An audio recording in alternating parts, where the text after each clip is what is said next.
Hey guys, it's the Gruppeteer, and 2016 just ended, like, just a few hours ago. 11 few hours ago. Before I start complaining about how much this year sucked, let me talk about how much it didn't. For a young, teenage, straight, heterosexual male who lives in a middle-class family that makes a disposable income with two parents that, while divorced, still have a mutual respect and love for each other, who also has an amazing girlfriend and an amazing family life, it was pretty good, I guess. I got to meet a whole bunch of amazing people, both in real life and over the internet, because of my Cartoons vs. Cancer show. It really means a lot to me that you guys gave me the, support you did this year, and it's really, really cool. And now, I get to complain. If you literally have any opinions, be they about race, politics, movies, David Ayer, leave now. There's probably some cool, safe YouTube channel, like the Google Rewind, or the YouTube Rewind, that probably doesn't say any horrible things through the entire video. But I'm gonna say a whole bunch of horrible things, so leave. Anyway, this year did more sucking than Mitt Romney trying to be friends with Donald Trump after the election. Hello, ladies and gentlemen. Oh wait, I can't say that. Because now the list of genders is longer than the receipt my absent uncle gets when he leaves the liquor store. Ah! This year had the same amount of issues in the bathroom that Brad Pitt had in the bedroom. Oh... Look, you guys, you handle this amongst yourselves, alright? You go to the bathroom you want to do. But you understand, you are the only people on Earth that can make going to Target more unpleasant. There was even a time that my grandma couldn't use the bathroom she wanted to use, but that's because she was in a menstrual-induced coma and used a bedpan for 5 weeks. But I get it, you guys don't want to talk about a sensitive issue like gender. No big deal, I can respect that. Let's talk about race! 2016 was the year that nostalgia became cool again. While all the 90s and 80s kids were sitting around saying, hey, Nick turned 25 this year. Hey, there's a new Teenage Mutant Ninja Turtles movie. All the 40s and 50s kids were saying, hey, remember race problems? Hashtag Throwback Tuesday, am I right? High five! Hashtag Throwback Thursday. When I was a kid, we didn't use different bathrooms because of gender. We used them because of... And what's the deal with people saying, like, all lives matter? Stop this Black Lives Matter thing. You know, it's black people pretty much just saying, hey, please stop killing us. And you guys are like, well... Black lives matter. No, white lives matter. No, all lives matter. No lives matter!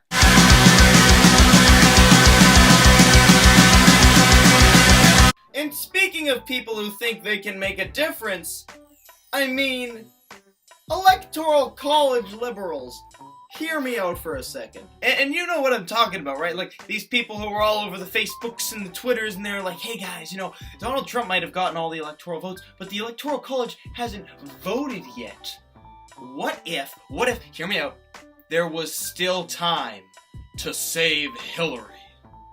Now, I'm not gonna say if I like, Hillary Clinton or Donald Trump, but there's no way that a whole bunch of Facebook BuzzFeed articles that you shared on the same page you shared your furry porn on is gonna change the inevitable outcome of this entire thing. Most of the people who voted in these states aren't really gonna look at what you wrote and be like, I was really gonna vote for Donald Trump because of what literally everybody else in my state said, and that's just how American politics works. But this post, this convincingchange.org petition, you know what? The vote's going to Hillary. And then in the end, it didn't work. Oh no. You're right, Jill, it should have been you. Also, who are you? It's gonna be hard. It really is gonna be hard for a lot of people to accept the fact that Donald Trump is our president, but guess what? You're gonna have to. I mean, you being in denial doesn't mean that he's not gonna be doing things in the White House. You can sit there in a little bubble in your little tumbler and say, no, he's not my president. Not my president. Well, I mean, yeah, he is. And speaking of buying your way into something, what's the deal with YouTube? Am I right, everybody? I'm saying something that's never been said before. All the videos this year were people, all the popular ones were people who would come into the camera and they get real close. They turn the lights down. They get it all dark and somber. And they'd say, listen guys, we gotta talk. YouTube is changing. There's a lot of change going on. A lot of change. There is change happening. Change is happening, and change happens every day. And change affects me, because change changes me. Nobody would outright say what the problem was. They just say change, change, change. Well, all that change makes up a lot of dollars, and you gotta make yourself a bank. What? Yeah, change happens. What are you talking about when you say change? So many people made videos about how change is affecting them. But they wouldn't say how change is affecting them. They just sort of wanted to teeter-totter around the issue because they're the big guys on YouTube, and the second that they call out their boss's problems, their bosses are gonna start getting angry with them. Oh yeah, no, change is happening. I just can't say what it is because, dude, they'll have my head if I even talk about it. But change is happening. Change is happening. And I guess, yeah, change did happen. I mean, a lot of stuff happened with YouTube. All this strange subscription stuff didn't happen. And guess what? My content didn't get any better, so who cares? There was so much drama this year on YouTube, and nobody cared about it. Because something would happen, another thing would happen, and the only thing that would happen then is layers and layers got added on till you didn't even know what the problem was in the first place. Fine bros ain't looking so fine anymore. Hey guys, I just wanted to make a video about the entire Fine Bros situation because it really does affect me. Not really in a personal way, but if I make a video addressing a subject that's really hot right now, I get a lot of views. And that's really the problem with this new analytical system, or whatever you want to call it, is that people can make videos addressing these dramas or these, situations that really they don't have much of a stance or personal connection to, but they can still add layers and layers onto the situation because they need to. That's the new algorithm. It's the easiest thing to do. Well, if this subject is hot, I may as well address it because YouTube's pretty much screwing me over with the other content I try to make. May as well just add layers and layers and layers onto this drama. But enough about that, let's move on to a more fun subject. The Ghostbusters have vaginas. Well, then everyone loses their minds.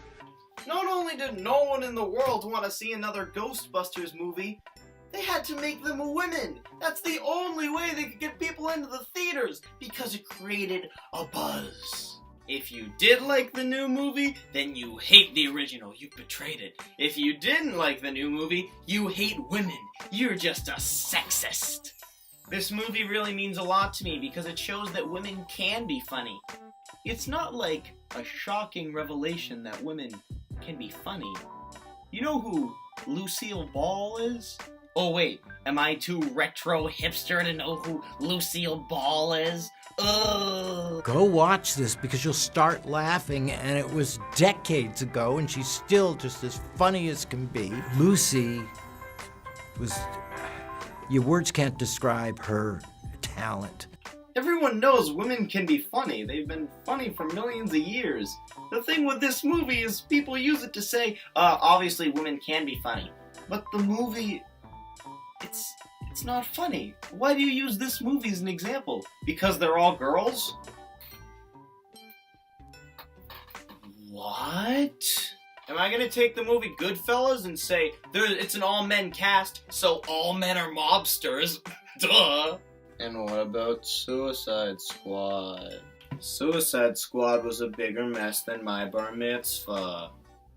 And the worst part is actually knowing the source material, not because the movie screws it up, but knowing that, yeah, the Joker and Harley Quinn are in an abusive relationship. So when you see all these Halloween costumes of the couples dressing as Joker and Harley Quinn, because this movie pretty much portrays them as like a romantic couple, it's really sort of sick. Harlequin in Suicide Squad is just like the Chicago Cubs. Sure, in 2016 they weren't beaten for once, but besides that, every time in the past their track record isn't the best. So the next time you're at like a costume party or you see someone wearing one of those Daddy's Little Monster shirts, ask her if her boyfriend has ever pushed her out of a 5-story building because she had a better idea to tie up Batman that her boyfriend didn't like because he didn't come up with it in the first place. That's an actual storyline from Harlequin and the Joker, before they were in Suicide Squad. Suicide Squad gave me more reasons to want to kill myself than my mirror does. And then on the other side of the spectrum, you have, Batman vs. Superman and Civil War shoving more things in your face than a Geico commercial in front of a YouTube video. Iced tea? What's with these people, man? Lemonade. These two companies are trying so hard to make as many characters fit in just as little movies as possible, they're forgetting what makes a movie. Anytime you put me around kids, it's definitely funny. And I forget what we were even talking about. Oh yeah! A character in a movie or a book or any type of media is different at the end than they were in the beginning. They either grow or they change or they go through an arc. What Marvel and DC are doing is they're just sticking characters in these movies so you already know their faces, so when they're used in different movies you already know who they are. These movies are practically refrigerators that they'll just take a character, stick it in, and then take it out at a later date. Just heat it up and everybody already knows what it is! Hey, which reminds me, I want to introduce you to my new sidekick. His name is Sock Boy. Say hello, Sock Boy. Hello, Sock Boy! Sock Boy, you goofball. I have lived in eternal pain and suffering for hundreds and hundreds of years. I have been passed down from generation to generation knowing that the only sanction in life is the sweet embrace of death, but I have yet to feel it. The nirvana I wish to reach one day is that of the sweet embrace of this world as I breathe in my final breath and finally get rid. When I gaze into the abyss gazes back. And it seemed like all the great people in the world, all the ones you really admire, were the smart ones this year. I'm as sad as the next guy about Gene Wilder, or Carrie Fisher, David Bowie, Muhammad Ali all passing away. But guys, hear me out. They knew what was up. They weren't dumb people. David Bowie was the first one. He knew what was up. He was like, oh no, this is the year it all ends. I'm getting out when people are still gonna remember who I am. And he's up there, he's up there in whatever heaven you believe in, and he's like, hey, you know what, I don't want these guys to suffer. Here, hey, take Carrie, take Prince while you're at it. Yeah, Muhammad, yeah, he's cool. Hey, bring him with us. And Jib Jab didn't even make a 2016 recap video. Overall, 2016 can be summed up in one quote from the year's best movie, Illumination Entertainment's movie, Sing. You know what's great about hitting rock bottom? There's only one way to go, and that's up.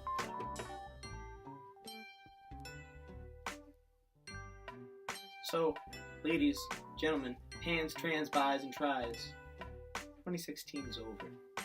2017. Is it gonna be any better?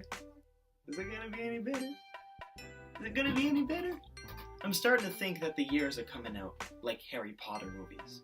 When the Order of the Phoenix came out, everyone said, oh, this is the darkest one yet. But then Half-Blood Prince came out, and everyone said, oh, this is the darkest one yet. And then Part 1 of Deathly Hallows, and everyone was like, oh, this is the darkest one yet.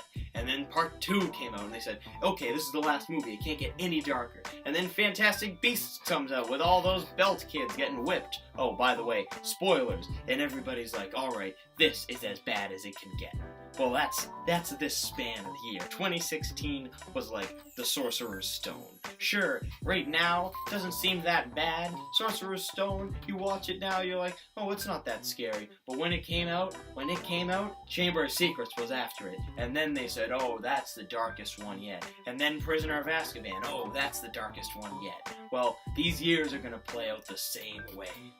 We may be climbing up a mountain in society, but the thing is, the higher you get up a mountain, the colder and more unbearable it is.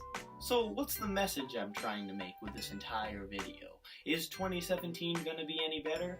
Well, the only thing I can say is, yes, if you're subscribed to Gruppet Studios. Subscribe now. New episodes of Cartoons vs. Cancer. Every now and then. It's gonna be alright. Little break here and there. Talk to cartoon creators. Help raise money for my friend who used to have cancer. Sounds good. I can't think of any possible downside. If you don't, 2017 is gonna suck. It's gonna suck. But the only sanction you can have is how great those new episodes are gonna be. So I'll see you guys later. I winked, but you couldn't see me wink.